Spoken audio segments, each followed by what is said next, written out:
always. Oh no, Hiccup! Please breathe. Please breathe.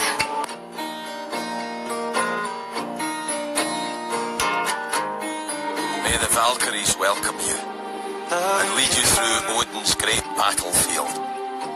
May they sing your name with love and fury, so that we might hear it rise from the depths of Valhalla, for a great man has fallen.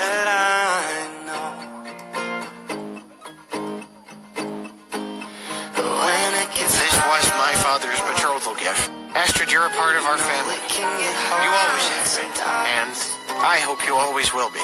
It is the only thing makes us Can't imagine a world without you in it. I can't imagine a world without you in it either.